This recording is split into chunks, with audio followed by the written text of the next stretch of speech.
Welcome to the Local Business Show. Seth Green is a nationally recognized marketer who is the nation's foremost authority on growing local businesses through direct response marketing podcasts and the only person to be nominated 3 times for the GKIC Dan Kennedy Marketer of the Year Award. Seth will be joined by a capable cohort of co-hosts who are each local business marketing experts in their own right. On the podcast, Seth and his co-hosts brings together small business owners and other local business authorities to share with you their inspiring stories of how they started their local business, how they serve their local business clients, how they grow their local business, and how you can too. And now, here's your host. Hi everyone, this is Chris Richmond with Umbrella Local.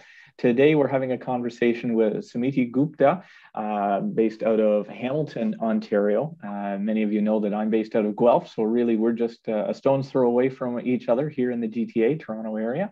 Sumiti works for a great agency in Hamilton, and we're going to be having a bit of a conversation about working as part of an agency and her experience. So welcome, Sumiti. Do you want to introduce yourself?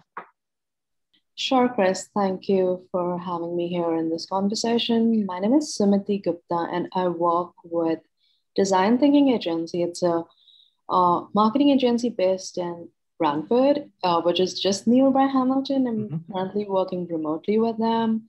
I'm the digital marketing specialist there, and I love to design digital marketing techniques and branding for my clients at Design Thinking Agency. And I love to keep myself updated with this ever-changing world, whether it is search engine optimization, whether it is new advertising techniques. So that's pretty much it. Great. Very good.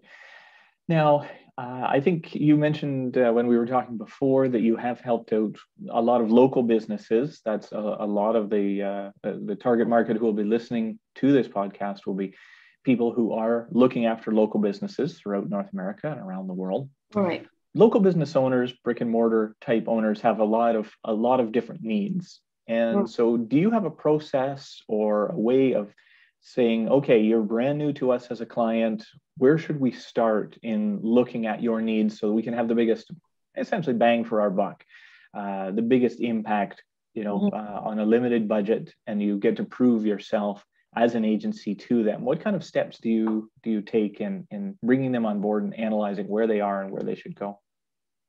So the first thing what we do is we try to understand our client and what they aim to achieve, who are their target audience.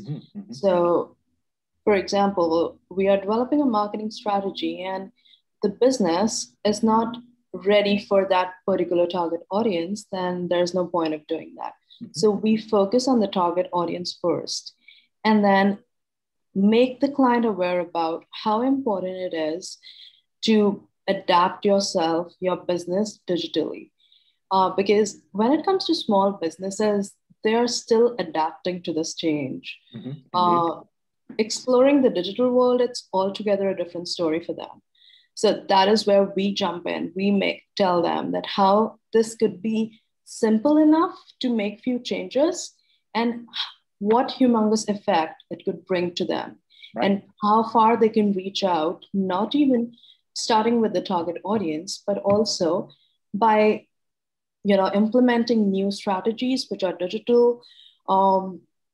They can reach out to people across Canada as well and give them a try, because going digital is like having your own virtual shop out there, storefronts, online storefronts. We can start with so simple things like Instagram shop. Many of the local businesses, they are not even aware about Instagram shop and Facebook shop, through which they can just, their followers or even shopping ads, they can just shop through a click. So getting those changes, getting them more online, making them aware about how we can help them in this transition and be there at every step. We'll be their technical support, we'll be their digital support, and so that they can just focus on what they do the best, and we would take care of the digital aspect. And we totally believe having a Google My Business profile is a different story. However, using Google My Business Profile to its full potential, that's a total different story for local businesses. Yes, so many just barely scratch the surface, much less. Yes, They're exactly. not even registered. They haven't even claimed their profile Right. in many cases. So yeah, there's a lot. It's essentially a social media property unto itself, and most people don't realize that. Absolutely. Right. Yeah. So we've started with them. We've started making full potential for the businesses from the search engine optimization perspective and as well as a local user perspective as well. Because I'm not sure if every local business knows that we can activate a message button on your Google My Business profile so that people can just talk to you from message. Because the first thing when someone searches comes up is the Google My Business profile. And if you don't have all the features enabled there, then you're just losing out your potential. Free advertising, really. Yeah. Free advertising right there on page one. So yes, for us, it's all about, we put ourselves in the shoes of the client and see how we can make them better. How we are not focused on, getting more clients, but we are focused on giving quality to our clients. Indeed. Now, something that I have often seen clients struggle with is we propose a CRM system in order to, like HubSpot, for instance, to capture leads, capture information about their clients in order to help nurture them, in order to help remarket to them and stay in touch with them over the long term. And that can be a bit of a scary proposal for a client because it really does change their sales process and it changes their communication processes.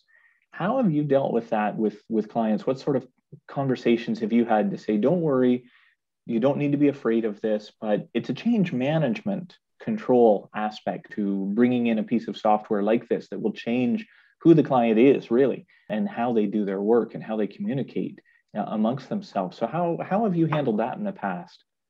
So it all depends on the potential of the client because, for example, I would say a person who owns a mattress store won't be adaptable to this change because for him, it's been traditional thing about calling. So we take it slow. We do remarketing, but we use Google Tag Manager and Facebook Pixel database to remarket.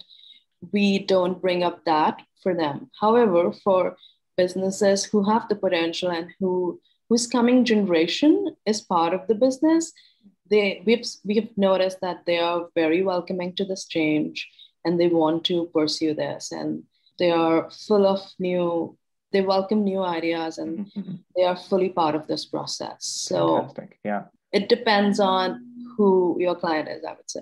Right. Yeah, indeed. Yes, there's always levels of comfort to reach that sort of level of marketing maturity that way. Your passion, obviously, for marketing, the technology, as well as the process and the people that you serve, it's obvious. And you give advice, I'm sure, every day. But let me ask this general question. What's some great advice that you'd like to share with the audience about working in an agency and working with other small businesses? So one advice would be, first, know who your client is. First, understand what they want to achieve, because for them, it's not about how many new things you can bring, but how many those new things could be effective for them, because they are on small budget. They need to see results. And because of the situations going on, they are impatient as well. So you have to give them that benefit of doubt when dealing with such clients. And also time management, because at the same time, when you're working with small businesses, you have to give them more within the limited budget you have. So having a proper, making your strategies in a way which would be effective for them, and also keeping in mind the extra communication or over communication you need to do with them in order to get them to that comfort zone. I would say the first 3 months would go in that, getting them to that comfort level and also letting them know. For example, if you would focus on small things like search engine optimization practically takes 6 months to show results. So, getting the client acquainted with that concept and also showing them benefits of it, it's very important, and making them aware about it. Absolutely. So what I generally do when telling importance of search engine optimization, I tell them, you own a brick and mortar shop, you buy it, but you advertise it in the physical world. You maintain it, you clean it every day. So that is SEO for your website. You've created the website, but how do you know Google is index that website? How do you know everything is maintained on there? How do you know you are doing monthly cleanups for the website so that Google or the online world knows that this website exists? Indeed. No, that's a great analogy. Great analogy. I like that. Yeah, right. Absolutely. Yeah. Good, good. Well, Sumiti, thank you so much for your time today. You've shared some great advice for us. Definitely appreciate that. The group you work with is Design Thinking. What's their URL if someone wanted to visit? So it's the Design Thinking Agency in Brantford, and the URL is designthinkingagency.com. Designagencythinking.com. Yeah, I'll just share the URL again. Sure, appreciate that. Just to be sure. So it's designthinking.agency is the URL. Designthinking.agency. Okay, perfect. Yeah, Yes. That helps too. Excellent. Well, I'm sure people can Google that and find that. Sumiti, thank you so much and appreciate your time today. We'll say goodbye. Thank you. All right. Thank you.